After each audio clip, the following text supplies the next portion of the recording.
안녕하세요. 삼류 책마을 하반기식 콘서트 네 번째 마당을 시작하겠습니다. 메인 게스트로는 문정인 선생님 모셨고요. 선생님 안녕하세요. 안녕하세요. 네, 본격 토크를 진행하기에 앞서서 가을에 어울리는 곡을 제가 준비를 했는데 네. 가을하면 어떤 악기가 제일 먼저 떠오르세요? 첼로? 첼로. 네, 오프닝 곡을 저희가 이경미 첼리스트님께서 준비를 해주실 거고요. 이경미 첼리스트께서는 코리안 챔버 오케스트라 정단원이시고 또 서울 심포니 오케스트라 첼로 소속을 지금 역임 중에 있습니다. 자, 그럼 저희가 한번 이 가을과 어울리는 첼로 곡을 들어보도록 하겠습니다. 들어볼까요?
브라보!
브라보!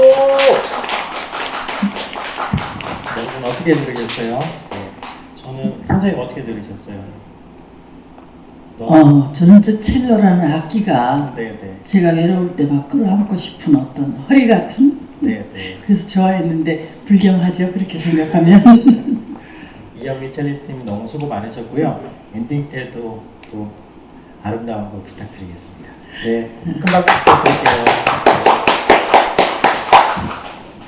앞서 말씀드린 것처럼 오늘 2020 하반기 C 콘서트 네 번째 마당의 메인 게스트는 문정희 시인님이십니다. 안녕하세요. 네, 수식어가 필요 없는 대한민국을 대표하는 시인이시잖아요. 아이고 그렇지. 네. 저는 굉장히 안경선하거든요. 네, 네. 근데 또 이쪽이 막 이렇게 지켜주면 갑자기 좀 간지러워요. 안 겸손하셔도 될 만큼 충분히 위대한 시인이시고 아우 너무 그래서 감사합니다. 네 번째 마당에 원래 마당마다 주제가 있는데 이 네 번째 마당의 주제는 문정희 herself예요. 와, 예. 그렇죠. 나는 문이다.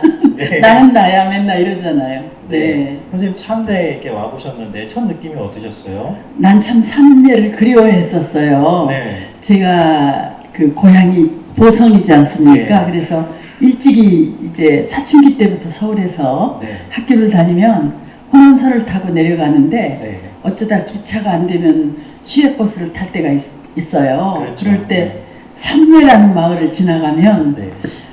뭔가 아주 신비롭고 네. 뭔가 내리면 반가운 분이 계실 것 같고 네. 뭔가 쓸쓸하면서도 고즈넉한 네. 이런 느낌 때문에 항상 오고 싶었어요. 저도 시 콘서트 때문에 처음 왔는데 네. 뭔가 모르는 기시감이 드는 게 네. 어렸을 때 마주했던 동네 같기도 하고 외갓집 같기도 하고 그런 네. 느낌을 주는 공간인 것 같아요.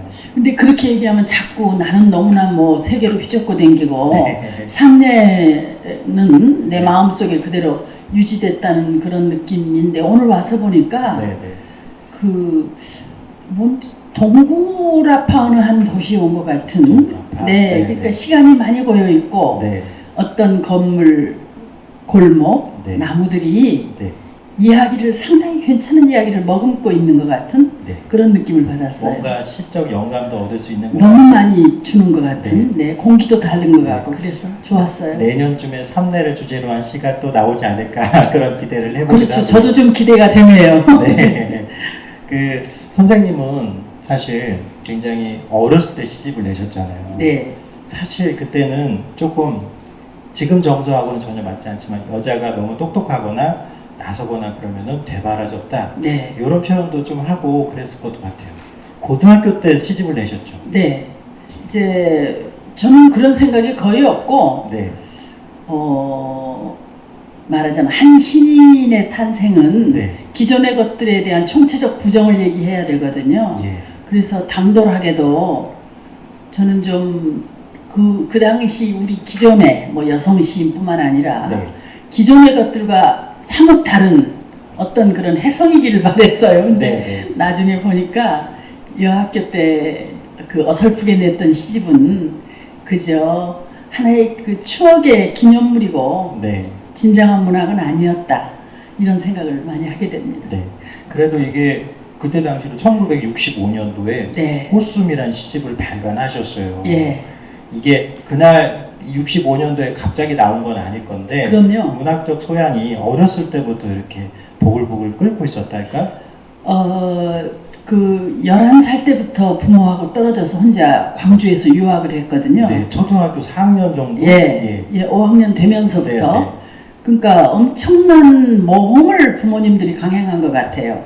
그래서 그때 뭐 범은 가깝고 법은 멀다. 엄마가 네. 이런 얘기도 했어요. 그래서 항상 네. 조심해라 그랬는데 범이 우글거리는 그런 어떤 미지의 도회에다가 네, 던진 거예요. 그렇죠.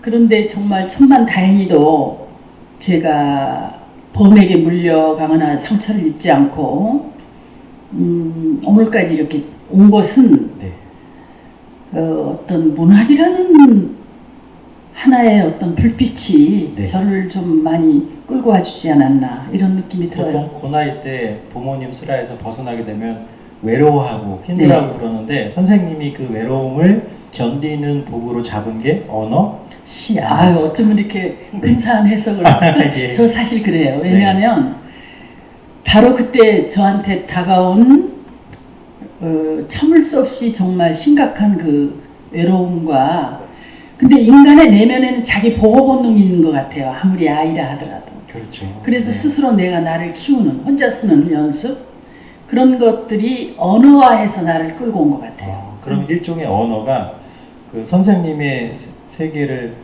그 감싸주는 울타리 역할도 하지만 또 먼 세계로 나아가게 하는 게이트 역할도 하는 것 같고. 이 언어가 나에게만 그런 게 아니라 실은 우리가 요즘 이 네. 시대가 인문학적, 인문주의적 가치가 네. 무척 소홀히 되고 있고 네. 어떻게 보면 도처의 짐승적 가치 굉장히 무자비하고 네.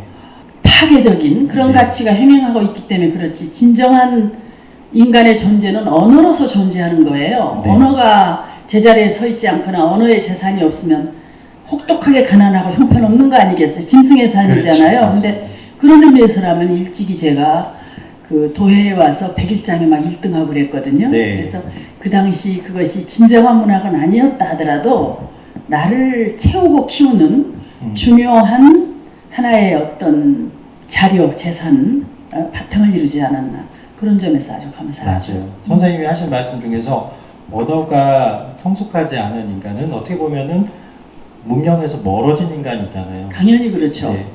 그리고 사회가 지금 우리가 모두 이 코로나 시대에 마스크를 쓰고 너무 갑갑하고 모두가 우울하고 그런데 더구나 현실은 보통 그 뉴스 같은 것도 쉽게 보기 힘들 정도로 여러 가지가 불편한 사회거든요. 네. 편치 않아요. 행복하지 않아요.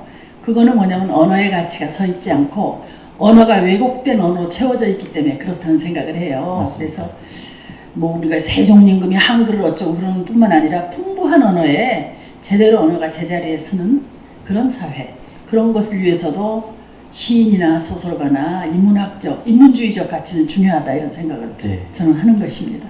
그래서 선생님의 앞으로의 창작도 우리 사회를 위해서 더 노력해 주십사. 왜냐하면 저도- 시인들의 언어가 사회를 좀 이렇게 필터링을 해준다고 할까요? 적절한 우리나라 말이 생각이 나지 않지만 이렇게 모든 것들을 걷어내주고 그 우리를 인문학적 가치의 소양으로 이끌어주는 그런 매듭의 역할을 해준다. 굉장히 중요한 얘기인데 그 얘기에 오해의 소지가 있어요. 그렇게만 얘기해버리면 뭐냐면 그래서 문학의 어떤 기능을 자꾸 위로나 네. 또 뭐 그런 쪽으로만 그 생각을 고정시키고 네. 힐링 요즘 흔한 말 그렇죠. 그러면 이거는 안 된다는 거죠. 네. 좀 더 존재의 본질을 투시하는 그 날카로운 시각을 언어를 통해서 갖는 힘 이런 것들이 돼야만이 진정한 인문주의적 사회가 되지 않나 이런 생각을 합니다. 시를 단순히 그걸 통해서 뭐를 얻어야지, 위로를 얻어야지 하는 기능주의적 관점보다는 네. 시를 통해서 존재의 본질에 다가가야겠다. 네. 시가 네. 추구하는 아름다움이라는 것은 네. 넌 사랑해, 너는 이뻐 이런 얘기가 아니에요. 네. 말하자면 삶의 비열함이라든가 삶의 굴욕이라든가 네. 삶의 절망을 정확한 언어로 투시해 주는 데서 진정한 존재의 기쁨과 아름다움과 전율을 느끼는 거거든요. 네. 근데 그렇지 않고 시들이 응석을 떤다거나 투정을 부린다거나 자기 상처를 꺼내놓고 호소한다든가 이거는 아주 1급의 시는 아닌 거죠. 그렇겠네요. 제가 선생님이 하신 말씀 중에서 너무 이렇게 마음을 울리는 말이 있어서 네. 제가 적어왔어요. 네. 뭐라고 말씀하셨냐면 나의 시는 언어의 풍요에서 시작된 것이 아니라 언어의 절망에서 시작했다. 이게 말씀하셨는데 사실 다는 이해는 못하겠어요. 그래서 오늘 선생님을 통해서 이 말 뜻에 있는 의미 그거는 어느 그 페룬지 어느 네. 그 오래된 어느 조그만 나라의 동화를 제가 읽고 네. 얘기한 건데 짧게 얘기하자면 그 아이가 학교에 갔다 오다가 새가 어깨에 앉는 거예요. 네. 그 이 새가 얘를 나무인 줄 알고 앉았는데 네. 이 새를 쫓아내기가 너무 그래서 그대로 팔을 벌리고 네. 이따가 해가 저물었어요. 네. 그래서 집에 왔더니 엄마가 네가 여집가 안 와서 너무 걱정을 했다고. 네. 그러니까 새가 그러니까 시끄럽다고 빨리 씻고 밥 먹어라 이러시는 거예요. 네. 네. 그래서 그 사람은 시인이 되기로 결심해. 그 소녀는 음. 이거는 언어의 절망인 거예요. 어머니를 어떻게 한마디로 설득해주고 네. 그 자기가 그 숲속에서 나무가 되고 새가 놀라지 않게 오래 앉아있게 했을까. 네. 네. 그런 얘기를 설명을 다 하기도 전에 이게 언어의 단절이 시작이 되는 거거든요. 그렇죠. 사랑하는 어머니지만. 네. 그래서 그 소녀는 커서 시인이 되었다. 뭐 이런 동화를 읽고 나하고 너무 비슷해요. 저도 시를 쓰면 되게 시의 왜곡부터가 뭐 시는 여러 가지로 이해되는 거니까 왜곡도 감사하지만 풍요한 언어를 갖다 쓰면 좋은데 그 항상 모자라요. 갈증나고 네. 어떤 정황에 꽉 맞는 언어가 굉장히 드물어요. 언어라는 것이 아까 내가 존재 가치의 첫 번째 본질이라고 얘기했지만 무척 미흡한 거거든요. 뭐 고독, 사랑 이런 것들이 그저 거의 고독인 거고 거의 사랑인 거지 딱 맞는 단어는 아니잖아요. 그렇죠. 그래서 그런 그 언어의 절망감, 언어를 씻고 깨끗이 해서 보석 같은 언어로 가장 아름다운 노래로 전해주는 기능? 이렇게 얘기를 하다 보니까 뭐 시가 어려운 것 같기도 하고 쉬운 것 같기도 하고 그렇습니다. 이 시라는 게 네. 일단은 소통을 위한 건데 네. 왜 시를 이해는 못하지만 그 시를 쓴 시인의 마음을 이해는 못해도 내 마음속에 와 닿아서 뭔가를 건들게 될 때 내가 어쨌든 느꼈구나 이런 순간이 있거든요. 그 순간만이라 하더라도 시가 소통하는데 성공했다고 볼 수 있을까요? 그래서 저는 뭐 흔히 감동을 주는 시를 굉장히 좋은 시라고 얘기하는데 흔히들 얘기는 하죠. 네, 감동이 중요하죠. 근데 그 말보다는 네. 시는 감동보다 매혹이다 이런 말을 해요. 네. 그래서 꼭 무슨 아름다운 말로 가슴을 막 출렁출렁하게 만드는 그런 기능보다는 네. 거기 존재함으로써 막 가슴에 번개가 팍 친다던가 환해진다던가 불현듯 너 일어나, 너는 이뻐 이런 말을 듣고 일어나는 게 아니고 네. 그냥 그 번개를 맞고 구르륵 일어서는 네. 그런 어떤 충만한 에너지, 네. 예, 뜨거운 네. 번개, 천둥 이런 거를 저는 시의 기능이라고 보거든요. 저는 선생님의 그 답변을 듣고 갑자기 마티스의 그림이 떠올랐어요. 정말이에요? 위에 뭔가 마티스 그림 그 원초적이고 그러면서 그렇죠. 묘한 생명력으로 막 끌어오르는 느낌이잖아요. 네. 그러니까 내가 저 그림을 잘 모른다 하더라도 거기서 받는 그 감동, 감정 이런 것이 그러니까 아주 인간의 원초적인 것을 다루는 것이 미술이고 음악인데 시도 그런 것 같아요. 예술이 다 그렇죠. 네. 네. 근데 이제 소설은 조금 더 이렇게 뭐랄까 계열성이나 이런 거에 조금 더 그렇죠. 장르적 특징이 있지만 네. 시가 좀 더 본질적 언어에 가까운. 당연히 그렇죠. 그러니까 소설은 소설을 가라 그러잖아요. 그렇죠. 시는 인이잖아요. 아 그러네요. 네. 그래서 소설이 예술인가라는 것에서는 늘 또 논의가 좀 됐었죠. 네. 그러니까 진짜 예술은 시가 더 가까운데 어떤 좋은 소설 보면 이거는 예술을 뛰어넘는다 하는 소설이 있습니다. 네. 많이요. 네. 그러니까 뭐 단순히 시와 소설의 우열을 말하는 게 아니라 네. 그 표현의 양태에 그렇죠. 대해서 네. 말씀하시는 거니까. 네, 다르죠. 그래서 저는 선생님의 시가 굉장히 국제적으로 널리 알려졌잖아요. 선생님이 너무 겸손해서 지금 말씀 안 하고 계시지만 그 영어, 불어, 독일어 등 9개 언어로 14개 국가에 소개된 걸로 알고 있는데 네. 우리가 흔히 시는 번역하기 어렵다, 번역이 불가하다 이런 얘기들을 하는데 그 해외 진출의 계기나 그 과정 등에 대해서도 굉장히 궁금해요. 시 번역이 궁극적으로는 많은 문제는 있죠. 그거야. 그래서 뭐 번역의 역사는 반역의 역사라는 둥 네. 저는 특히 많이 쓰는 얘기가 베일슨 신부와의 키스다 뭐 이런 말도 하고 그러거든요. 네. 근데 자꾸 그렇게 번역의 난감함만 드러내고 있으면 언제 우리가 그렇죠. 그렇게 제대로 또 서로 소통하겠습니까? 네. 우리가 괴테나 뭐 보들레르나 그런 심보르스카나 최근에 뭐 여러 가지 좋은 시인들을 읽는 것도 결국은 번역을 통해서 맞아요. 보고 있지 않아요? 그래서 미흡한 채로 자꾸 이렇게 나가다 보면 키스도 막 하다 보면 네. 어느 날은 뭐 침대도 갈 수도 있고 그래서 저는 그냥 그 열심히 번역하는 쪽에 노력을 많이 했어요. 네. 그리고 또 아직은 그 우리나라 문학이 해외에 그렇게 많이 알려진 상태는 아니지만 앞으로는 네. 저는 굉장히 기대를 하고 있는데 그래도 그동안 그렇게 노력을 했던 여러 가지 결실들이 있어요. 그래서 네. 아주 희망적이고 이 마스크를 쓴 지난 2월부터 오늘까지 저는 아무 일도 안 하고 마스크만 쓰고 전전긍긍한 것 같거든요. 근데 그렇지 않았어요. 그 와중에도 그 해외 어떤 이벤트들이 그 언택트 화면을 통해서 서로 소통을 한 건 네. 물론이요. 책도 번역들이 4권이나 지금 외국에서 네. 사인을 해달라. 뭐 무슨 인쇄는 어떻게 한다 이런 것들이 와서 동의하고 이런 적이 있거든요. 그래서 네. 끊임없이 세상은 움직이고 있고 가고 있다. 우리도 가자. 뭐 이런 생각입니다. 맞아요. 그 선생님이 우리나라의 시를 알리는 데 선구자적인 역할을 하고 계신 걸로 알고 있고 또 실제로 2010년도인가요? 스웨덴 시다카상도 받으시고 러시아에서 뽑은 백인의 또 선생님이 들어가신 걸로 알고 있는데 그 세계 네. 문학 백인 시집에 끼었습니다. 네. 세계 백인 시집에 끼인다는 게 그게 나라만 해도 198개국이 전 세계에 있는데 대단한 일 아닌가요?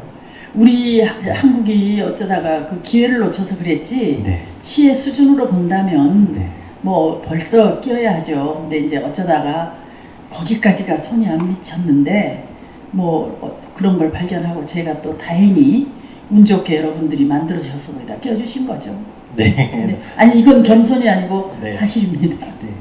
선생님께서는 또 80년대에 82년인가요? 네. 뉴욕대에서 그 대학원 수학하신 걸로 아는데 네. 사실 그때 당시에 해외로 나간다는 게 쉬운 일은 아니었고 그때 이미 국내에서 이름을 떨칠 만큼 떨치셨을 텐데 그게 쉽지 않은 결정이었을 것 같아요.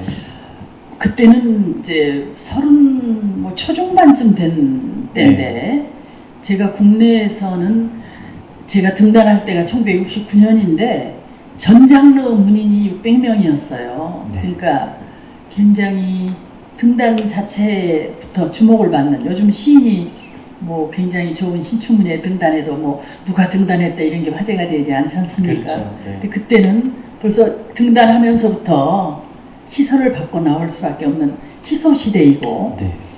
그 시대를 거쳐서 이제 뭐 현대문학상이라는 것도 받고 그래서 선생님들 그게 최연소 아닌가요? 현대문학상? 현대문학상에 네. 20대가 받은 것은 그렇죠. 처음이에요. 네. 20대로 받은 게 처음이시죠? 네. 그래서 그렇게 하고 한국에서 그냥 그대로 뭔가 기득권에 실려서 네. 활동을 해도 됐을 거예요. 그런데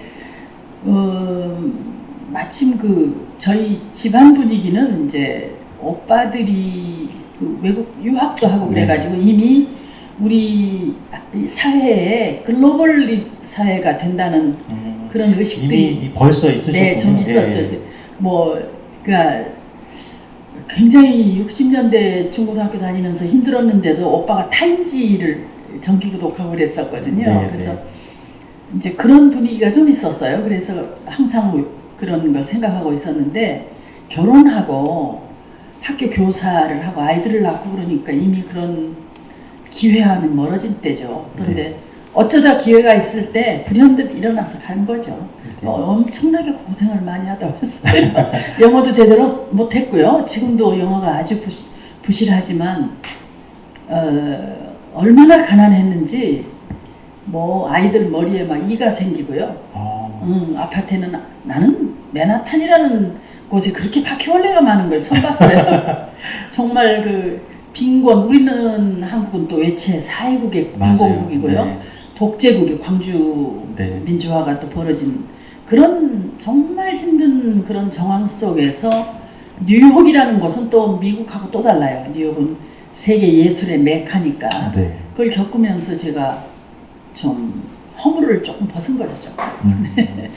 고생도 많이 하셨을 거예요. 고생 많이 했어요. 쉽게 말해서 뭐 유학생 고생담 하면 접시 닦기부터 해가지고 뭐 웨이트리스 뭐 이런 것도 하는데 선생님도 그런 그거 안 했어요. 네, 그거 이제 네.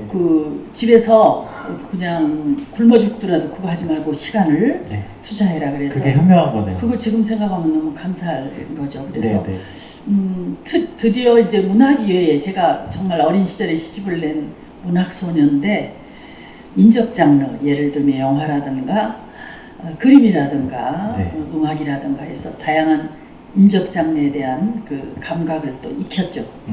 그때 뉴욕에서의 경험이 선생님이 그 세계를 넓히는데 엄청난 영향을 끼쳤던 것 같아요. 거의 뭐 결정타였고 네. 그때 이미 그 뉴욕이 갖고 있는 특히 그 뉴욕 대학이 네. 그리니치 빌리지하고 소호 네. 부분이거든요. 그래서 거기서 오는 그 막강한 영향이라는 건 뭐 밥 딜런 보면 네. 아시잖아요.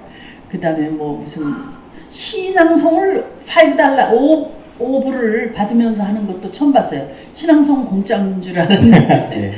그래서 뭐 너무나 충격과 네. 그런 것 속에서 뭘 가장 터득했냐면 내 나라를 산으로 멀리 바라볼 수 있는 힘도 좀 생겼고 네. 인문학적 신은 막 희망 공부하고 뭐 테크닉만 공부를 했는데 시대를 읽지 않고 역사를 보지 않으면 안 되겠구나 해서 좀 사회과학서를 좀 읽었어요. 많이 그 후에 네. 소위 뭐 페미니즘 저서도 그때 접하게 네. 되고요. 네, 그랬습니다.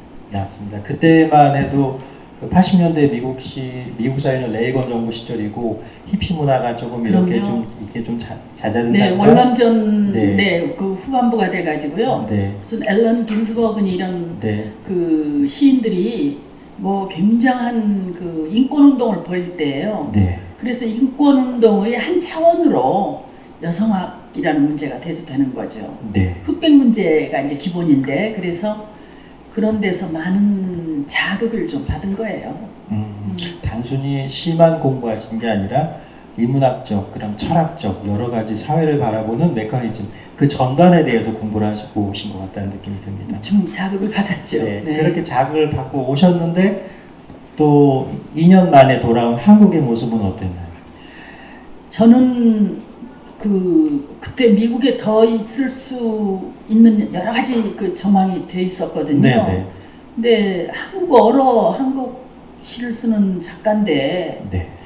내가 이렇게 여기 너무 많이 흘러댕기면 안 되겠다. 그래서 무리해서 돌아왔어요.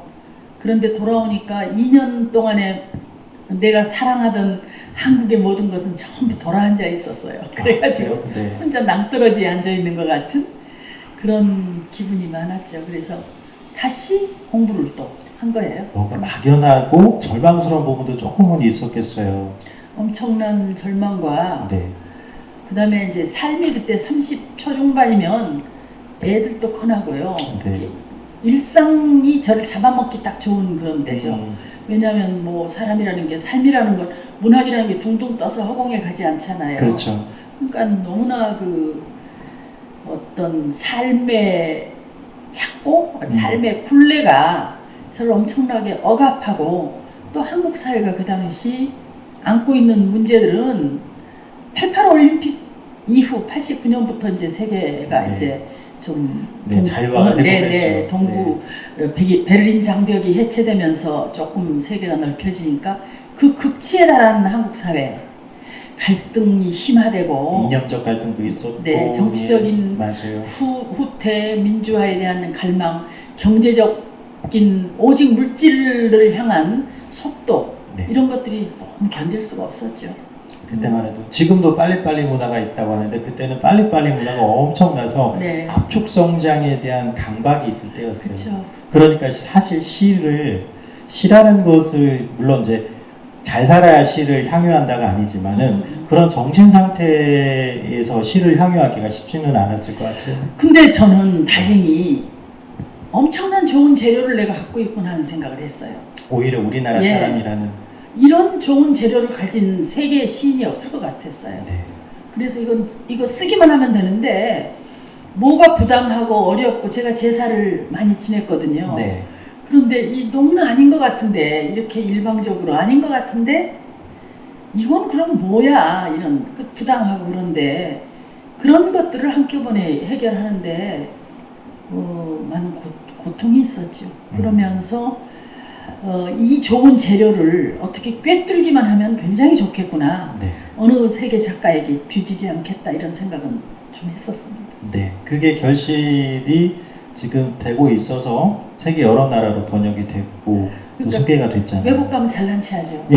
너희는 이런 거 없지? 이런 식으로. 제가 미국 버클리 대학에 가서 네. 미국의 여성 시인하고 오늘의 그 세계 여성 시를 이제 갖고 토론하는데 네. 한국 여성 시를 스트롱 보이스, 강렬한 목소리라는 거예요. 네. 그건 제가 강렬했지 무슨 한국 여성 시들이 다 강렬한 건 아니었어요. 근데 그러면서 제가 무척 잘난 체 했죠. 미국이 겪은 것도 만만한 역사는 아니지만 결국 미국에서 가장 큰 갈등은 흑백이었고 미국이 가장 큰 실패를 한 건 월남전 정도고 너무나 안정된 나라예요. 그 안정된 나라가 부럽지만 그래서 그 어떤 굉장히 주목받는 여성 시인이 자기 생애의 가장 큰 상처와 고통을 부모가 이혼을 해가지고 자기가 문방구점에서 알바하면서 대학을 다닌 얘기를 하더라고. 네. 그런 정도는 우리하고 게임이 안 돼요. 그래서 그런 점에서 나는 엄청난 잘난 체를 했죠. 비록 이게 직접 겪지는 않았지만 어머니의 이 포대기 속에서 겪었지만 6.25도 겪으셨고. 저는 6.25 그러니까 식민지 이후에 태어나서 네. 다행히 한글 전용 세대예요. 네. 그런데 이제 서너 살 때 6.25 전쟁을 겪으면서 네. 전쟁이라는 것이 불꽃놀이처럼 느껴졌어요. 하늘에서 뭘 폭발하니까. 근데도 네. 그 선언적으로 공포 네. 그리고 인간이 죽어간다는 걸 막 보고 네. 제가 최초로 본 시신은 그 시골 마을 뒷 감나무에 걸려있는 자살한 어떤 동네에 네. 바보라고 놀림을 당한 어떤 사람이었어요. 예. 그 혼이불처럼 걸려있는 네. 그러니까 허공무덤이라는 걸로 제가 어디다 쓰긴 썼습니다만 네. 그러니까 그런 시신 그 다음에 총에서 나온 네. 탄피 이런 예. 것이 제 장난감 토이였다고 자랑은 했지만 장난감이었고 그때만 해도 뒷산에 가면 탄피 이런 것들이 막 탄피 막 많았어요. 주었죠. 네. 네. 그리고 그 학교에 가면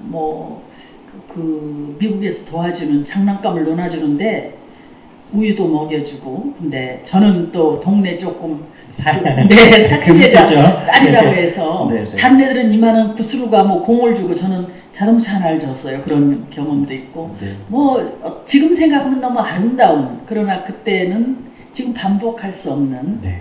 그래서 시리아 소녀 터키의 그 옆에 시리아 난민. 난민들 뭐 이런 걸 보면 너무나 낯익어요 이게 풍경이. 네, 맨발 벗은 아이들 네. 그런 우리 친구들이었고 네. 네, 그런 생각이 듭니다. 그러니까 그런 경험들이 사실 다른 그 선진 국가에서는 겪을 수 없는 일이잖아요. 네, 근데 네. 그 경험이 그렇게 많이 겪었다 해서 꼭 좋은 작품을 쓰는 건 아니거든요. 네. 그것이 그게 이제 언어화하는 힘이 있어야지. 네. 그 아까 왜 그 미국의 작가가 그 한국 여성 시인의 그거는 스트롱 보이스라고 하는데 예, 예. 사실은 그게 전반적인 그런 평가가 아니라 문정이라는 개별적 시인에 대한 저는 평가. 그렇게 생각해요. 그 사람들이 네. 한국 여성시 예. 다 읽어보지도 않아요. 예. 뭐 대강 보면서도 예, 그래 예. 저는 강렬했으니까 저는 네. 속으로 되게 제 또래 여성시들이 뭐 군임이 떠났는데 뭐 그거는 우리 김선대의 네, 시집이고 예. 되게 왜 좀 착하고 부드럽고 네. 서정적이고 낭만적이고 감수성이 있는 예. 네. 그렇지만 저처럼 그냥 시 속에다가 뭐 남근 뭐 이런 말도 하고 네. 확 내지른 건 없잖아요. 그래서 날 보고 하나보다 그런 생각했죠. 네. 그러니까 어떻게 보면은 선생님이 한국 여성 시의 스타일을 하나를 새로운 것을 그 만들어낸 거고 인상을 만드는데 큰 역할을 하신 거죠. 저는 그렇게 얘기해 주시기를 참 항상 바랬어요. 왜냐하면 제가 69년도 등단이니까 70년대 등단, 70년대 시인이거든요. 네. 근데 그래 당신은 무슨 시인으로 남고 싶습니다가 하는 질문이 있을 네, 때마다 여성의 언어를 쓴 최초의 시인이다 이런 말을 해요. 그동안은 우리가 썼던 언어들이 남성 언어예요. 그러니까 예를 들어서 뭐 남성 중심의 그러니까 처용 안에는 간통녀잖아요. 그렇죠. 처용무의 주인공이고 네. 화랑도고 자기 아내와 자고 털난 역신을 보고도 아주 관용을 베풀면서 춤추는 존재로 그려지는 이유가 네. 남성이 썼기 때문에 그래 그 역사를. 그래서 히스토리의 역사죠. 물론 히스토리라는 그 어원은 다른 영어가 네, 있지만 그냥 하자면 허 스토리가 아니거든요. 오늘 허셀프 네.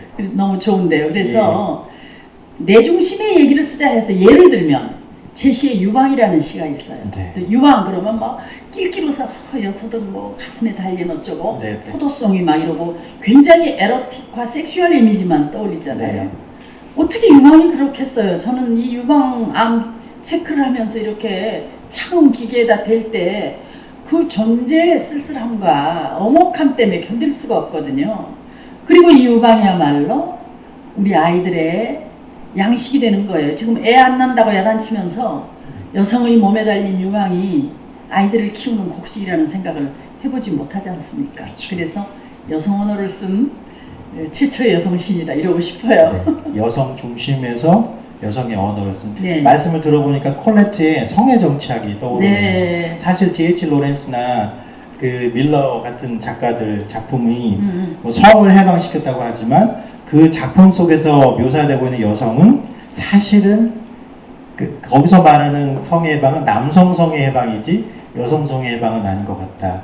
저는 그렇게 읽었거든요. 네. 조금 잘 보신 건데 네. 남성들은 뭐 자유분방하게 막 성이 개방적이고 여성은 도구화돼 있다 이렇게 흔히 알고 있지만 네. 남성들도 어떻게 보면 굉장히 억압된 존재이죠. 그쪽은 또 연구를 좀 해야 돼요. 제가 최근에 네. 이렇게 막 얘기해도 되죠? 질문 아, 없이. 그럼요. 네. 어떤 알피니스트란 영화를 보다가 그 산에 오르려는 등산 그 알피니스트들이 일어나서 네. 자기 운동권 때 부르던 막 노래를 합창해요. 내일 죽을 건데. 네. 근데 너무나 가엽고 사랑스러운 동물들인 거예요. 그래서 내가 막 시에서 있는 비난을 다한 우리 집에 있는 잡혀온 한 쬐끄만 어떤 남자도 저런 남성 중에 하나를 끌어다가 내가 짐승우리에 놓고 길을 들였구나 이런 느낌이 들더라고요. 맞아요. 그러니까 우리가 요즘 시대에 말하는 페미니즘은 성평등 그 자체에 있는 거지 어떤 여성성, 남성성 이렇게 이분화해서 생각해 볼 문제는 아닌 것 같아요. 절대로 아닌데 지금 잘못됐고 네. 여성 스스로도 네. 그 좀 엉덩이에 뿔난 현상 같은 것들이 좀 있죠. 그러나 이렇게라도 발전을 해야 하는 거죠. 맞아요. 역사의 발전의 과정의 네. 하나겠죠. 네. 예. 네. 그래서 저는 이 시점에서 한번 선생님의 시를 선생님의 직접 육성을 통해서 들어보고 싶은데요. 네. 선생님이 우리 구독자분들께 어떤 시를 들려주고 싶으신가요?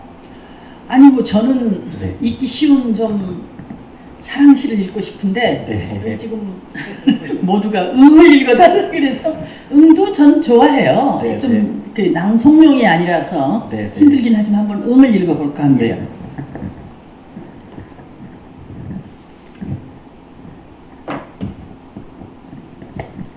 자, 응을 왜 읽으라고 아까 얘기하셨죠? 일단은 선생님의 목소리로 직접 듣고 싶은 게 제일 크고요. 그리고 응을 많은 사람들이 좋아할 때는 이유가 있는 것 같아요.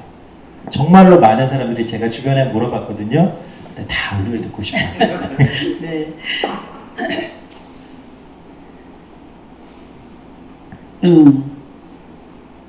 햇살 가득한 대낮.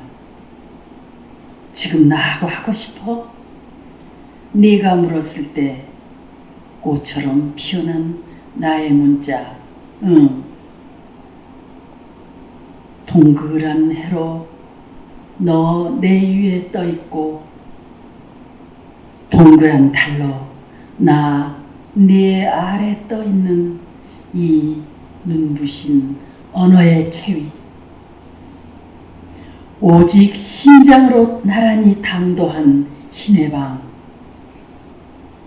너와 내가 만든 아름다운 완성. 해와 달 지평선에 함께 떠 있는 땅 위에 제일 평화롭고 뜨거운 대답. 분명히 있죠? 참 이게 네. 어떻게 보면은 이거 야시야 이렇게 생각할 수도 있지만 실은 그게 아닌 거잖아요. 제가 그랬어요. 네, 시가 심장에서 네, 떠오를 때 시인이 대답하는 것이 응이다. 네. 약간 거짓말이죠. 아니 그 좀 지적으로 약간 그런 말인데 예. 뭐 야한 상상을 해도 좋고요. 근데 너무 웃기는 게 제가 프랑스 도서전에 갔다가 네. 그 어느 오페라 앞에 어느 상점에 들어갔더니 막 써 있어요. 어느 가게에 까뜩. 그래서 드디어 프랑스가 내 시를 알아주는구나. 네. 그리고 봤더니 몇 퍼센트 세일이라는 퍼센트 테이블 이렇게 반드시 그려놨더라고요. 그게 이제 퍼센티지 기호를 네, 이렇게, 옆으로 하질 않고 이렇게. 예, 그래서 아마 좀 도안으로 멋을 부렸던 것 같아요. 그래서 네. 아유 유머가 심하십니다. 그리고 왔어요. 네. 근데 참 저는 이 시가 왜 좋냐면은 그 언어와 합일되는 심상 이게 뭔가 이렇게 차오르잖아요. 그 과정을 이렇게 말로 표현할 수 있다는 게 우리가 느낄 수는 있어도 말로 표현한다는 게 어려운 일이잖아요. 네, 한국 시가 지금 현재 가지고 있는 그 아쉬움 중에 하나가 네. 시의 리듬, 노래성을 상실해 버려서 주로 의미를 캐는 시로 많이 발전. 주로 이제 교과서를 통해서 입시를 통해서 배우다 보니까 네. 그랬는데 응은 시각 효과로도 동그라미 아래 있고 이러면 또 소리의 효과도 있고 아리랑 이런 것도 있고 그래서 굉장히 귀엽고 사랑스럽고 더럽지 않고 관능적이면서도 평화롭고 제가 또 제 걸 이렇게 얘기하면 너무 웃기죠. 그래주길 바라는 거죠. 네, 그래서 그 흔히들 이제 교과서에서 배울 때 공감각적 시상을 네. 근데 이게 소리로도 느껴지고 네. 햇살로도 시각적으로 느껴지고 굉장히 리듬감이 있어서 좋은 것 같아요. 그래주길 바라죠. 예, 저라는 독자는 그렇게 느꼈습니다. 네. 그 선생님께 저는 또 이거를 여쭤보고 싶었어요. 참 그 우리가 독자로서 읽을 때는 이 시가 어떤 과정을 통해 나온지 잘 모르잖아요. 근데 이런 말을 어떻게 쓰셨을까? 예를 들면 어떤 시에 나는 글 청년이라는 표현이 있었어요. 이걸 어떻게 고백할 수 있지? 이걸 어떤 마음가짐일 때 이런 글을 쓸 수 있지라는 생각이 번개를 맞은 것처럼 꽝 저를 때렸는데 쉽게 나오지는 않는 거겠죠. 아마 글창녀라는 말은 어디 없을 겁니다. 제가 쓴 걸 거예요. 네네. 그지요? 근데 평소에 하기 싫은 일들이 참 많아요. 맞아요. 그리고 물론 제가 아주 하기 싫은 글쓰기 중에 뭐 어떤 권력을 향해서 예찬을 한다든가 하는 건 다행히 저는 안 했어요. 뭐 기회가 한두 번 뭐 옆으로 괴롭게 지나갔지만 그런 거는 안 한 건 했는데, 예를 들어서 돈을 번다든가 싫은 어떤 모임에 참석을 해야 된다든가 이런 일들이 참 많았죠. 아무래도 네. 그럴 때마다 다녀오면서 막 자괴감과 고통과 절망에 빠져가지고 이게 뭐지? 글창녀 아니야 이거 막 그래서 제 스스로를 너무 미워했어요. 네. 그래서 늘 쓰던 말이에요, 제 혼자. 네. 그런데 이제 애들이 이제 엄마를 상당히 좋은 시인으로 알고 있을 때 야단치면서 네. 제가 그걸 뱉었죠. 그래서 엄마를 시인이라고 아느냐, 글창녀야. 지금 생각하면 너무 좀 심한 말을 한 거죠. 그렇긴 하지만 저는 그런 자기 고백을 할 수 있는 사람이 과연 몇이나 있을까. 근데 그럼, 거기 네. 그 지금 옛날 정부 때, 군인 네. 정부 때 그 청와대 초대를 맞아요. 안 가면서 그랬잖아요. 네. 초대를 받았는데 그거 사실 그 정부는 지금의 이런 사회 분위기랑 전혀 다른, 그렇죠. 말 한마디만 잘못해도 잡아갈 그럼요. 수도 있는데 네. 어떻게 그런 용기가 났어요? 용기도 아니고 가기 싫은 곳을 안 가는 건 너무나 당연한데 네. 안 가니까 안 가지더라고요. 근데 왜 그랬냐면 어디서 내려서 핸드백을 다 이렇게 검색을 해야 되고 네. 어디 가서는 내려서 해야 되고 이런 절차가 복잡하더라고요. 마치 이렇게 신원조사도 다 하고 예. 신체 검사도 하듯이. 예, 네. 그리고 가서 이렇게 앉은 시인 중에 몇 분 또 초대를 받지도 않지 않습니까? 그렇죠. 그래서 보니까 메인석은 누구 이렇게 앉아 있는데 이것도 굉장히 마음에 안 들더라고요. 네. 그래서 갈 이유는 없구나 이렇게 생각해서 안 갔어요. 그래가지고 그랬는데 그 초대받은 시인 뭐 이런 시인데 맞아요. 그 뉴욕의 커네티컷에 사는 어느 소설가가 백악관에서 저녁 먹자고 헬리콥터를 보냈어요. 예. 그랬더니 거절하면서 하는 말이, 나는 거위를 길러 200마리를 네. 내 정원에서 거위를 기르는데 내가 백악관에서 디너를 하는 동안에 내 거위들이 디너를 굶지 않느냐, 그래서 나는 못 간다 이랬더라고. 너무 부럽더라고요. 그래서 네. 언제 한번 일해보나 나는. 근데 마침 거위는 없지만 네. 그래서 뭐 근데 막 조사하고 그러길래 뭐 안 가면 되지. 그래서 안 갔어요. 그러면서 애들에게 늘 글창녀라고 나를 비하하고 살았지만 오늘만은 나 좀 시인이고 싶어 이런 글을 썼죠. 네. 그때만 해도 좀 제가 좀 팔팔했나 봐요. 사실은 선생님이 겸손해서 말씀하셔서 그렇지 흔히들 말하는 높은 자리로 갈 기회도 많았고 했지만 선생님은 시인으로서 우리 주변에 담아주셨잖아요. 그 선택이 지금에서 돌이켜보니까 어떻다고 생각하세요? 좀 아쉽고 그래요? 아니요, 옳았다는 생각도 없고 아쉽지도 않아요. 모르겠어요, 솔직히 말해서. 네, 네. 모르겠구나. 지금 최근에 제가 느끼는 감정은 네, 네. 모르겠다예요. 네. 이게 잘한 건지 못한 건지 그냥 아까 허셀프가 좋았듯이 네. 나는 내 식으로 그냥 살았다. 내가 가장 편하고 내가 가장 자유로운 자리, 그것만 찾았을 뿐이지 그것을 찾지 않고 좀 실속을 가졌거나 네. 그런 사람을 속으로는 그때는 좀 아유 이랬거든요. 근데 이제 보니까 그것도 지식이었다 이런 생각 때문에 조금 제가 넓어졌어요. 오히려 생각하는 품이 훨씬 넓어지신 거네요. 그럼요. 네. 그거이 누가 너는 옳고 나는 우월감이 있었거든요. 네. 그것도 아니었어요. 뭐 그렇게 또 할 수 있었으면 하는 거고. 근데 저는 그때 가는 게 불편했기 때문에 안 간 거고, 그걸 또 그 다음날 그 치과에도 가고 은행에도 갔는데 네. 암개님 뭐 이러잖아요. 고객을 네. 부를 때 그러면 네. 저분은 어저께 청와대 저녁을 안 먹으러 갔대 이래주면 아무도 알아주지 않더라고요. 그래서 이게 뭐가 잘했나 그런 생각을 좀 자랑하고 싶은데 나 안 갔다 뭐 이런데 그런 것이 아니더라고요. 그래서 인생이 이렇게 골이 넓고 생각할 게 많은데 내가 너무나 그때 우쭐하고 젊었구나, 좋게 얘기하면 그런 생각이 들어요. 갈 수 있으면 또 가는 것도 좋아요. 네. 예. 가서 그 자리에서 또 할 수 있는 일을 하면서 사회에 그럼요. 보탬이 되는 것도 나쁘진 그럼요. 않은데 예. 그게 꼭 갔으면은 잘못된 거다라는 차원에서 드린 말씀이라기보다는 그만큼 내 길을 갔다. 그때는 특히 그 군인 정부가 끝나지 그렇죠. 않은 때라서 뭔지 마음에서 이렇게 크게 우리 시대는요 그 민주화 아니 뭐 반정분 이런 거 하다가 감옥에 간 시인들이 있었잖아요. 맞죠. 네, 항상 맞죠. 부채감이 있었거든요. 이렇게 서정시나 쓰면서 고려나 받고 이렇게 살아야 되겠나. 그렇다고 나는 너무 겁쟁이고 비굴한데 어디 가서 얘기할 수도 없고 그런 부채감이 있었는데 이것마저 하면 그건 좀 아니더라고요. 그래서 네. 그런 거죠. 네. 전혀 대단한 게 아니고 자연스러운 일인데 그걸 또 시로 써야만 시원한 제 얄팍함이 너무 창피하죠. 그 시를 읽고 저는 진짜 많이 이렇게 이런 것까지 내가 이거를 자랑하고 싶어서 몸이 근질근질하다는 것까지 표현한다는 게 네. 대단하다고 네. 느꼈습니다. 그랬죠. 네. 사실은 그 전까지만 얘기하고 말잖아요. 예. 내가 몸이 근질근질했어. 이거를 좀 거기까지 자랑하고 해야만 싶어서. 되지. 예. 전에 나는 거기 안 간 몸이야. 거기까지 있으면 안 돼요. 네. 그걸 자랑하고 싶어서 근질근질한 이 유치한 나의 그 모습도 그것이 네. 또 나였기 때문에 다 쓴 네. 거죠. 뭔가 이렇게 오늘의 주제가 문정이 헛셀프인데요.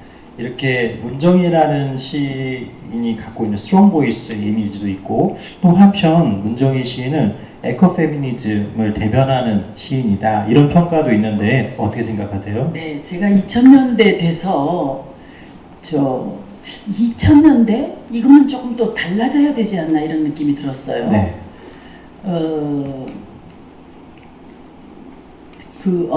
어제와 조금 다른 날을 그냥 습관적으로 써서 시집을 내는 것보다는 네. 새로운 어떤 그 사색, 새로운 철학 네. 이런 걸 좀 담고 싶은데 2000년대 그 20세기에 놓쳐버린 게 뭐냐 봤더니 생명이더라고요. 너무나 생명, 네. 경제 중심으로 성장하다 보니까 생명을 놓쳐버렸더라고요. 그래서 뭐 기후변화의 문제라든가 쓰레기 문제라든가 뭐 많은 그런 문제들이 벌어지고 있어서 시인이 진정그 문학의 테마는 생명이니까 그래서 2000년대부터 에컬로지에 대한 생각을 많이 했었는데 그걸 계몽주의적으로 하는 게 아니고 그때 제가 독일하고 크라코프라는 시보르스카의 고향이 폴란드, 네. 그다음 프라하 뭐 이쪽을 쭉 돌면서 그쪽 나라의 그 정치적 와중에 어떤 소외된 것들은 무엇이고 남은 건 무엇인가 이런 것도 좀 보고 네. 그래서 생명의 문제를 다시 한번 곱씹어 본 것이 에코페미니즘이죠. 네. 네. 그게 이 시대에 필요한 정신 아닌가라는 생각을 하거든요. 네, 구체적으로 얘기하면 특히 네. 우리나라에다 이걸 대입시키면 네. 예를 들어 과격한 다이어트 때문에 여성의 몸이 굉장히 학대받고 있고 네. 그 다음에 상인의 줄자에 맞추기 위해서 뭐 허리는 몇 센치고 네. 뭐 가슴은 이렇게 이뻐야 되고 이런 것들에 너무 맞춰진 이런 말하는 폭력, 보이지 네. 않는 어떤 자본구조의 폭력 네. 이런 것들도 해방이 돼야 되고 인간의 몸이 소비 그 제품에 맞춰서 네. 되는 거죠. 주객이 전도된 거잖아요. 그리고 이제 네. 말하자면 그 크기에 따라서 뜯어지고 재봉질을 다시 당하는 옷감 취급을 당하는 거예요. 여성의 몸이라는 것이. 네. 그래서 제가 몸 주제로 여자의 몸이라는 대담집도 하나 냈습니다만은 네. 그래서 이 몸이 무엇인가 여성의 몸 이거는 자궁을 소유하고 있고 생명의 기원을 우리가 몸에다 품고 있는 거거든요. 예. 그래서 옛날 여류 시인에서 그것도 다 뭐 싫다 해서 여성 시인이라는 이름으로 요즘 부르지만 네. 그런 이름이 달라진 것 정도가 문제가 아니고 네. 진정 창조의 궁을 몸에다 지니고 있는 여성이라는 존재의 어떤 존귀함 이런 걸 이제 쓰기 시작했죠. 네. 그래서 이제 스페인의 시의 밤에 갔을 때는 여성의 몸을 주제로 간다든가 예. 그런 것들이 좀 있었습니다. 예. 확실히 선생님은 그 시대가 필요로 하는 그러니까 필요로 한다는 표현은 그렇고 시대에 맞춰서 사유하고 사색하고 그것을 시로 만들어서 세상과 소통할 줄 아는 그런 작가라는 표현을 감히 하고 싶은데 어떠세요? 아, 부족해요. 지금도 지금 제가 굉장히 고민하고 있거든요. 왜냐면 앞으로 이 힘찬 에너지로 쓸 시간이 얼마 남지 않았다는 자각을 하고 있어요. 네, 그러면 네. 구질맞은 거 몇 개 쓰고 싶지 않아요. 좋은 거 쓰고 싶어요. 네. 아니 뭐 잘 쓰고 명작 이게 아니라 그래도 내가 하고 싶은 얘기를 결국 자기가 자기 얘기 좀 하다 가는 거 아니겠어요? 그렇죠. 내 얘기를 좀 뭘 할까? 그래서 이렇게 보고 있어요. 근데 그것이 모르겠답니다, 현재.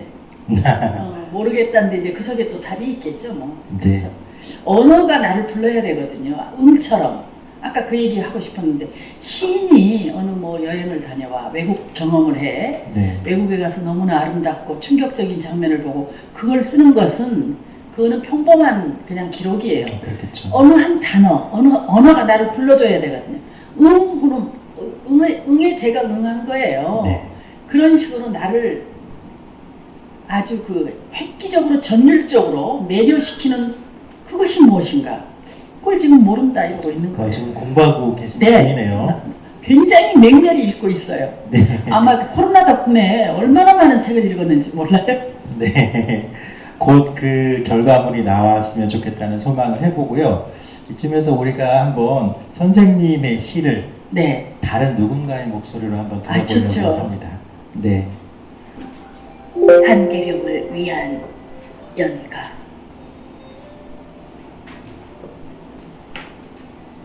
문정희.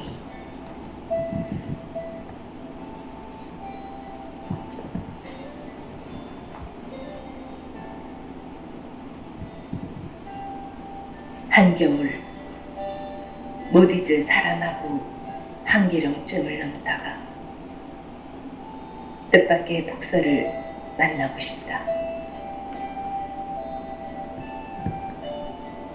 뉴스는 다투어 수십 년 만에 풍요를 알리고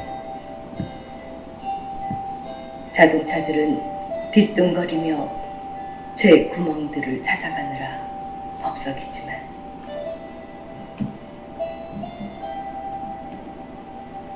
한계령의 한계에 못 이긴 척 기꺼이 묶였으면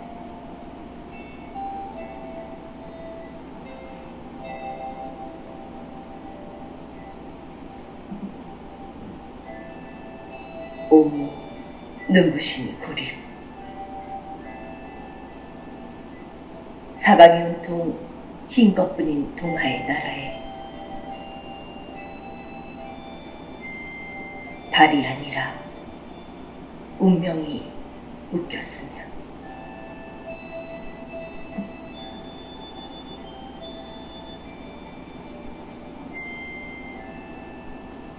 이윽고 날이 어두워지면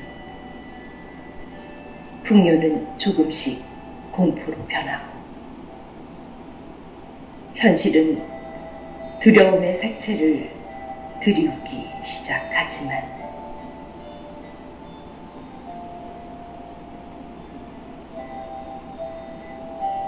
헬리콥터가 나타났을 때에도 나는 결코 손을 흔들지는 않으리.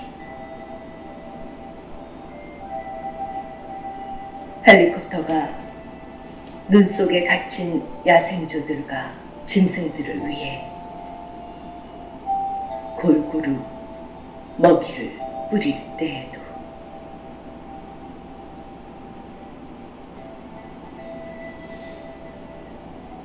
시퍼렇게 살아있는 젊은 심장을 향해 까만 포탄을 뿌려대던 헬리콥터들이 고라니나 꿩들의 일용한 양식을 위해 자비롭게 골고루 먹이를 뿌릴 때에도 나는 결코 옷자락을 보이지 않으리.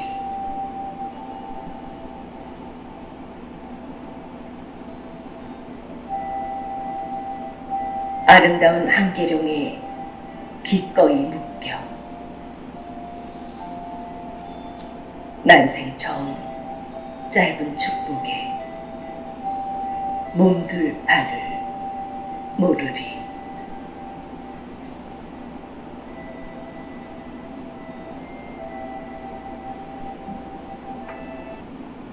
선생님 어떻게 들으셨어요? 너무 네. 그 낭송을 잘하시는 것 같아요. 네. 이 시 낭송은 시 낭송 전문가 엄미영 씨께서 해주셨는데 그러시군요. 네, 뭔가 이렇게 네. 그냥 눈으로 읽는 거하고도 다른 차원으로 다가오네요. 제가 이렇게 좋은 작품을 썼나요? 이 시는 어떤 시인지 살짝 소개 부탁드려도 될까요? 네.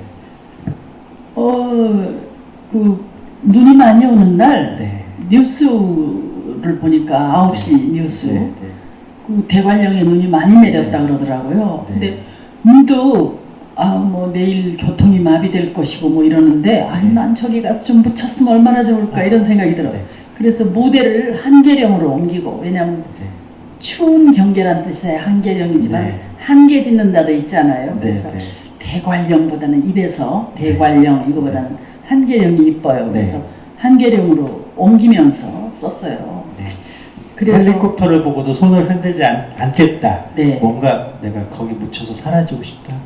그렇죠. 잠깐 짧은 축복이죠. 근데 이탈리아 베니스 대학에 제가 3개월 가 있었거든요. 예. 거기서 이 시를 번역해서 낭송했는데 갑자기 자기들끼리만 아는 소리로 막 토론이 벌어졌어요. 예. 나만 빼놓고. 그래서 네. 나중에 학생에게 뭐라고 그랬느냐 그랬더니 야 한국은 좋은 나라인가 보다. 야생조나 고라니를 위해서도 먹이를 뿌린대 이런. 그러니까 아니 우리는 먹을 것도 없는데 뭐라고 아니 그 외국 시인 데려다 놓고 나라의 궁핍을 이렇게 알려야 되겠니? 그래갖고 저 토론이 벌어졌대요. 그래서 네. 그런 쪽으로도 또 이해가 되는구나 그런 네. 생각을 했습니다. 참 시인에게는 그 이런 뉴스거리도 뭔가 시의 세계를 열어주는 시장이 될 수 있구나 그런 생각을 했어요. 그러니까 되게 뉴스를 들으면 이제 네. 우리 주변에서는 그게 현실적인 네. 그 폐해나 이익으로만 보잖아요. 근데 그렇죠. 그거를 낭만의 공간으로 집어넣은 거죠. 왜 현실의 네. 공간에서는 폭설이라는 게 교통도 마비되고 뭐 등등 그러는데 이거를 그 추억의 공간, 네. 낭만의 공간 우리가 원하던 네. 남녀간에 이거 남성들이 좋아해요 이 시를 더. 네. 그러니까 뭔가 한 번씩 그렇게 몬니즈를 사용하고 좀 갇히고 싶었는지. 네. 네. 눈을 말씀하셔서 그런데 또 그 저는 제가 어른이 됐다는 걸 언제 알았냐면 눈이 오는 게 짜증이 날 때. 그렇죠. 네. 교통 막히고 짜증나. 그때 제가 내가 어른이 됐구나 드디어 느꼈어요. 네. 겨울이 되면 주부들은 그랬대요. 김장 걱정하고 이러는데 예. 한계령에 가서 묻히고 싶다? 이거 정말. 그래서. 네, 정말 이렇게 시를 낭송으로 들어도 좋겠다는 생각을 하면서 저는 들었고요. 이게 아까 전에 오보를 내고 시 낭송을 간다. 네. 그런 거를 소비할 줄 아는 사람들이 많을 때 우리 시인들이 설 자리가 많아지고 시가 널리 읽힐 때 우리 사회가 조금 더 너무 포악하고 너무 경쟁적이고 이런 사회에서 좀 벗어날 수 있을 것 같다는 생각을 해봅니다. 저는 그 낭뜨, 프랑스의 낭뜨에 네. 시인의 집에 초대받았을 때 네. 그 전부 7유로인지 하는 네. 그런 돈을 내고 가득 찬 그 예술의 집 예. 에서 그 신앙송을 듣더라고요. 네. 너무 저는 감동했죠. 예. 그리고 이제 그 관객이 자기가 모르는 문화나 모르는 가락에 대해서 호기심을 많이 갖는 나라 이게 문화국 같아요. 그래서 네. 제 경험으로는 프랑스는 뭐 굉장히 좋았고요. 그런 점에서 일본의 관객도 몹시 훌륭했어요. 그래서 정말 이 나라 참 좋은 나라구나. 우리가 자꾸 이제 뭐 어느 나라 그러면 우리야 뭐 이런 관계 때문에 일본 법조 생각하죠. 네 안경을 그걸 네. 끼고 보는데 전적으로 그런 점에서 문화를 느끼는 관객은 네. 프랑스 관객 아까 미국도 그랬지만 네, 자기와 모르는 것 자기와 이질적인 문화나 어떤 예술에 대한 충분한 호기심과 경의를 네. 표해주는 문화 이것들이 네. 굉장히 문화국의 한 근간인 것 같아요. 그런 토양이 밑받침이 될 때 새로운 시도를 또 시인들은 과감함 없이 할 것 같아요. 네. 네. 그리고 또 저는 선생님이 방금 뉴스 말씀도 해주시고 그러셨는데 이 질문을 꼭 드리고 싶었어요. 언젠가 선생님께서 인터뷰에서 시인이란 고삐, 왜 대신 울어주는 사람이라는 뜻이잖아요. 그런 역할을 하는 사람이다라고 말씀해 주셨는데 요즘 시를 쓸 때 어떤 아픔과 어떤 슬픔을 대신해서 내가 울어줘야 되겠다 이런 생각을 해보셨습니까? 시인은 슬픈 사람들의 슬픔을 가장 슬프게 울어주는 존재다 해서 곡비 옛날에 대신 노비 중에 네. 곡을 해주는 그 노비를 뭐 장례식장 가서 울어주는 사람. 예. 그런 곡비를 얘기한 건 김현 선생이었다 쓴 글이에요. 네, 그래서 네. 그걸 제가 네. 그거는 에세이였고 저는 네. 그걸 시로 네, 썼는데 요즘 저는 울어주고 싶은 건 언어의 절망이에요. 언어의 절망. 네, 네. 한국어가 너무 제자리에 있질 않아요. 네. 저는 그냥 자유 그러면 자유 제자리에 있었으면 좋겠어요. 네. 시인 그러면 시인 그랬으면 좋겠어요. 근데 네. 시인은 시인 비슷한 사람, 네. 자유 그럼 자유 비슷한 거, 네. 뭐 이런 것들이 저는 상당히 뭐뭐처럼 뭐뭐 같이보다는 네. 그냥 그 자체로. 네. 그 언어의 예. 충분한 진정한 가치를 그대로 발휘하는 사회로 가까워졌으면 좋겠어요. 네. 그래서 지금 제가 가장 슬퍼하고 대신 울어주고 싶은 거는 지금 현재는 뭐 현실적으로 전염병 시대니까 예. 우리들이 인간이 동물이구나 하는 생각을 더 많이 하게 하는 시대잖아요. 예. 그래서 정말 가엾고 모두 슬프지만 본질적으로는 이것이 끝나겠죠. 네. 끝나면 그 인문주의적인 사회로 화해하지 네. 이렇게 폭력적이고 절망적이고 이런 것은 곤란하지 않나. 그거는 언어가 제 값을 못하기 때문에 그러지 않나 싶어요. 맞아요. 그런 면에서 또 시인이 해야 될 그 일이 역할이 또 넓어졌다고 또 생각할 수도 있어요. 독서를 제대로 하지 않고요. 맞아요. 아무리 뭐 인터넷이 뭐니 해도 네.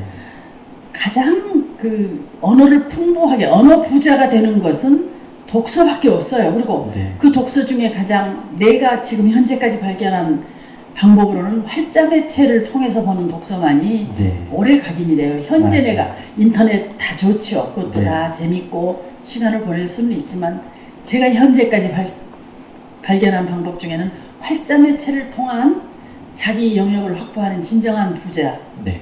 고독 부자 이런 네. 부자가 돼야지 이 말이 너무 시끄럽고 너무 포갑적이고 이런 언어 속에서 우리가 선진국 이거는 저는 마스크를 벗는다 하더라도 진정한 미개의 마스크는 쓰고 있어야 될 것 같아요. 그런 것 때문에 네. 아주 너무 슬퍼요. 네. 저도 그런 걸 느끼는 게 요즘 인터넷이 워낙에 그 정보 매체로서 유튜브라든가 시각적 어떤 매체를 통해서 정보나 지식, 문학 이런 거를 소비하는 형태가 이제 널리 확산되고 있는데 그게 정보를 전달하는 데는 효율적인지 몰라도 언어는 굉장히 저차원적으로 사용하게 만들더라고요. 똑똑한 사람인데 사용하는 언어를 보면은 어휘가 굉장히 얄팍하고 그리고 전달하는 면에 있어서도 크게 자신의 사유가 드러나지 않고 있는 것을 그대로 전달하고 있구나라는 걸 느끼거든요. 그런 것을 방지하기 위해서라도 그 자신의 소양을 위해서라도 활자된 특히 그럼요. 시나 이런 거를 정보는 네, 받아들이는 순간 낡아버려요. 네, 또 다른 새로운 정보에 네, 휩싸이게 돼요. 그래서 끊임없이 우리가 정보에 휘둘리는 인간이 된다는 것은 정보의 쓰레기통이 될 우려가 굉장히 큽니다. 그래서 그 정보의 노예가 되어서는 안 돼요. 우리가 지금 싸워야 할 것은 어떤 새로운 정보가 오면 굉장히 좋지요. 그러나 이 정보는 이 사람을 노예로 만들고 쓰레기로 만들 우려가 너무 크다는 거.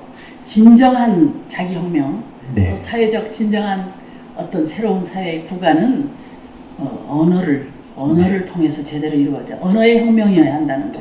이거 꼭 강조하고 싶어요. 네. 예. 자기 언어가 있어야 또 자기 사유가 가능한 거고 비판적 사고가 가능해지지 않을까. 뭐 이렇게 뭐 합니다 하면 꼰대라 그래서 저 꼰대하기 싫어서 안 하려고 하는데 네. 제가 그래도 문단에서 51년 동안 등단한 시인으로 예. 살았고 네.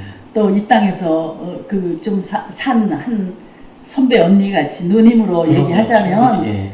전적으로 독서에 길들여지는 인문학적 사회가 되지 않고서는 네. 나라가 천박성을 벗어나기 어렵다 이런 거 강조하고 싶어요. 네. 저도 이번 기회를 통해서 이 언어를 좀 더 뭐랄까 소중하게 다뤄야 된다 이런 표현이 적절한지는 모르겠지만 내 말을 안에서 나오는 내 말을 좀 더 다듬고 그 말이 품고 있는 뜻이 무엇인지 단순히 어디서 들은 얘기를 전달하는 선에서 멈추면 그거는 사실 데이터 교환밖에 안 되는 거죠. 자기 언어를 통해서 사회와 타인과 소통해야겠다는 생각을 해봤습니다. 네. 네. 그 선생님께 제가 깜짝 또 한 편의 시를 하나 준비했는데 네. 선생님이 시가 얼마나 위대한지를 보여주는 아유, 너무. 예, 한번 들어보세요. 네, 네.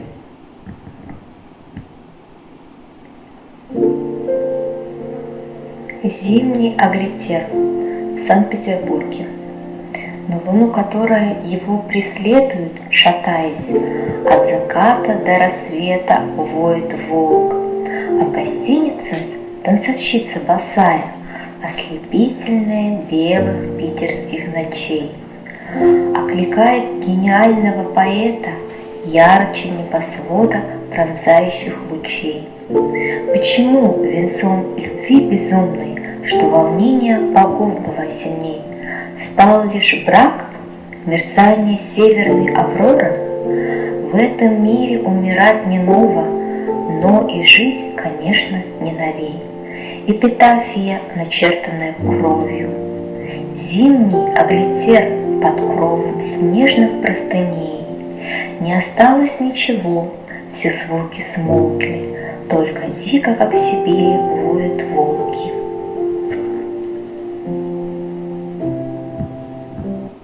일단 이 시가 러시아말로 얘기하고요. 너무 아름다워. 푸슈킨의 나라. 네. 저는 이런 언어를 왜 20대라면 얼른 배워서 이 언어로 연애를 하고 싶어요. 아 그래요? 네, 저는 스페인어를 배워가지고 네. 스페인어로 연애를 했으면 얼마나 좋았을까. 그럼요. 네.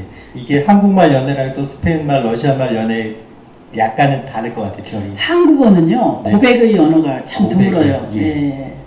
근데 스페인어는 너무 좋잖아요. 저는 사실 러시아 한마디도 모르지만 예. 뭔가 누군가 내 귀에다 대고 속삭여주는 듯한 너무 아름답네요. 네. 이 홍정현 러시아어 박사님께서 와. 직접 방송을 해주셨고요. 너무 감사해요. 팬이셔가지고 아유, 너무 감사합니다. 네, 어떠셨어요? 아우, 소름 끼쳤어요. 예. 이게 아마 겨울 겨울 호텔인데 생트페테르부르크에 네. 아스토리아 호텔이라는 호텔이 있는데 네, 네.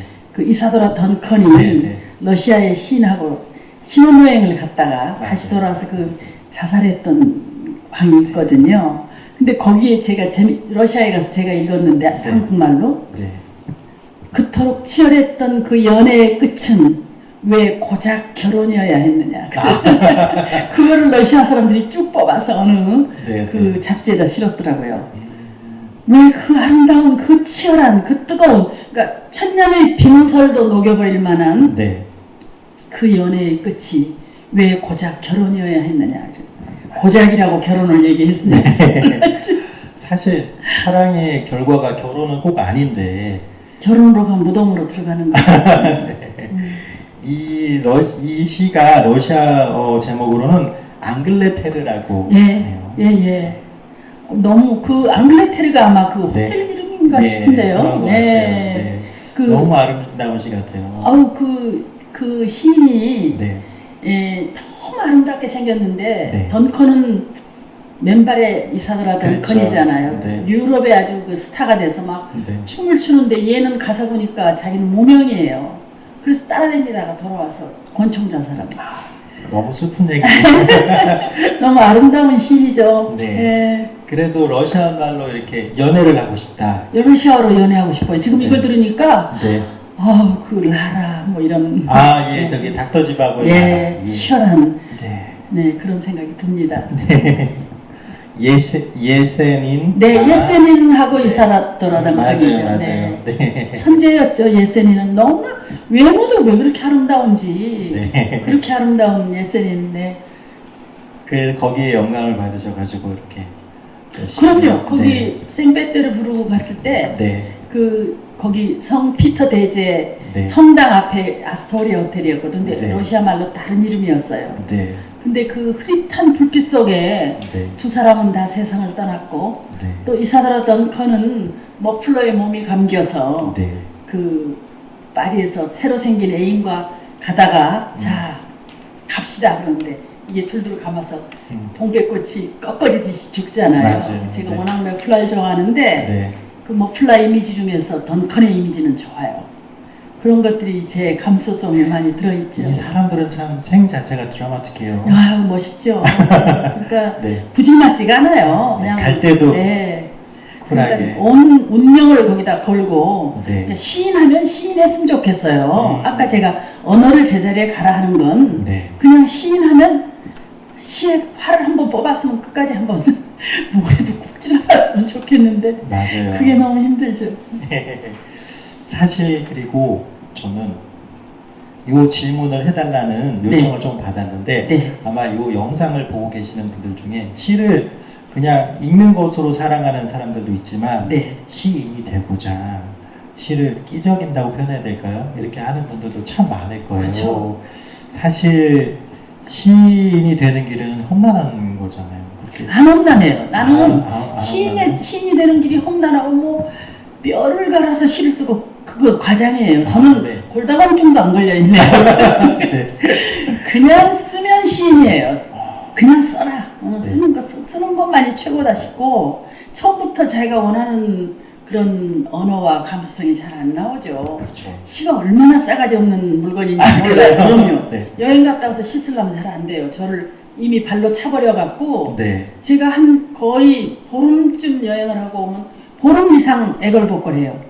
어느 애첩한테도 그렇게 못하는 거예요. 제발 문 좀 열어줘. 그래야만 겨우 좀 봐주거든요. 근데 조금 이렇게 하면서 왜 안 되지? 이 사람은 잘 쓰는데 이렇게 할 건 없죠. 한번 거기다 온몸을 확 으깨보면 왜 문을 안 열어주겠어요? 한번 써보는 거죠. 도전하라. 네.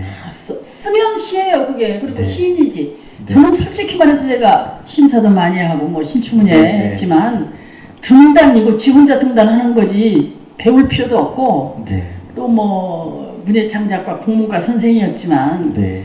그 문창과나 국문과가 시를 가리키면서 그 망쳐버린 폐해도 만만치 않아요, 사실은. 그래서 그냥 좋은 감수성으로 쓰고 싶다는 것 자체가 태어난 거거든요. 네. 쓰고 싶다는 것 자체가 소질이 있는 거예요. 쓰면 되는 거고, 그러지. 왜 이게 일어나? 조금 자극받고 싶으면 어디 조금 주변에 동인이나 이런 데 가서 네. 같이 조금 얘기해보고 그런 정도는 모르지만 그냥 써라, 써라. 그런 얘기를 하고 싶어요. 저는 이 순간에 그 말씀이 생각이 나네요. 시라는 거는 새로운 작품을 쓴다는 거는 기존 작품에 대한 부정 없이는 나올 수 없다. 네. 그러니까 새로운 걸 쓴다는 마음가짐을 가지면 좋을 텐데 네. 우리가 항상 성공의 계보, 레퍼런스를 타려고 하잖아요. 그러다 보니까 답습이 되고 그런 네. 거 아닌가 하는 생각이 듭니다. 그래도 흉내라는 것이 모든 예술의 모방, 모방이 네, 중요하기도 해요. 예, 그러니까 예. 조금 흉내를 좀 내보시다가 표절은 절대 하지 마. 네. 그렇게 하면 써지죠. 그래서 네. 자기만의 언어로 예. 지금 한 10년 하면 또 시집이 한 권 될 수도 있고 그렇죠. 그렇게 하는 거지 무슨 유명 인사가 뭐 시를 끌어주고 이거는 저는 그렇게 꼭 좋은 방법은 아니에요. 네. 그러다 보니까 자꾸 자신이 없으니까 시도 작법서가 있더라고요. 네. 어떻게 써라 저떻게 써라. 물론 그걸 참고하는 것도 나쁘진 않지만 거기에 매몰되면 안 되겠어요. 그렇죠? 그 나의 삶 나의 문학이라는 파리 네. 리뷰지 유명 기자들이 20세기 거장들과 하는 인터뷰집이 있어요. 네. 제가 너무 좋아서 대학원에 네. 부교재도 쓰고 그랬는데 거기에 보면 작법을 따라가는 모든 작가는 가짜다 이렇게 얘기해서 작법은 없어요. 문학의 작법은 그냥 쓰는 것이 작법이죠. 네. 자신감을 갖고 써도 되겠습니다. 저도 시인이 될 수 있겠네요. 그럼요. 네, 알겠습니다.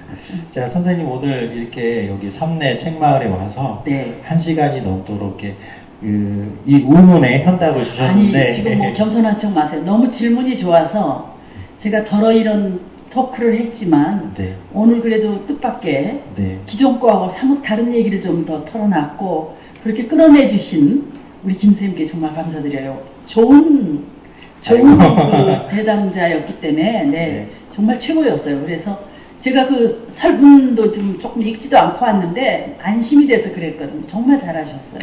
너무 감사합니다. 아니 정말 잘했어요. 네, 끝으로 소감 한 말씀 듣고 그 첼로 연주를 부탁드리도록 하겠습니다.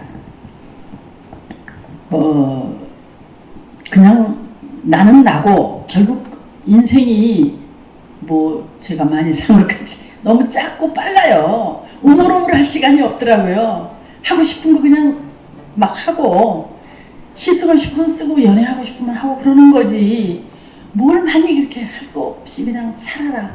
그래서 시를 쓰려고 너무 노력하지 말고 시를 살아봐라 이런 생각을 하고 있어요.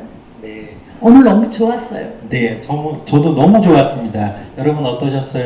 아주 좋아. 네. 이 타이틀 문정의 허설프에 딱 들어맞는 시간 아니었나 싶습니다. 선생님 너무 감사합니다. 감사합니다.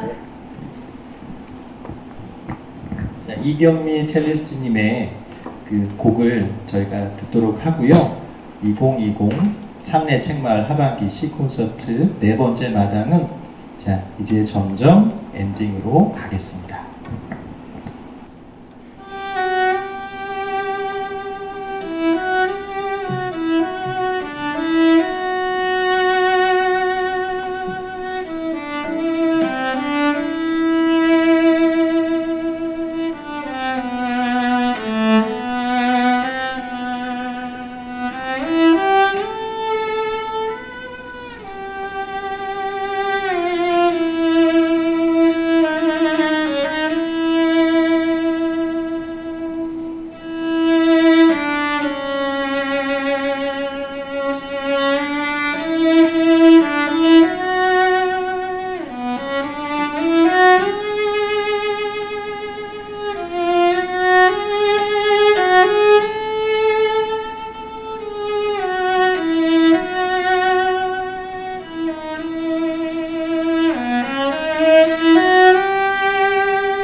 네.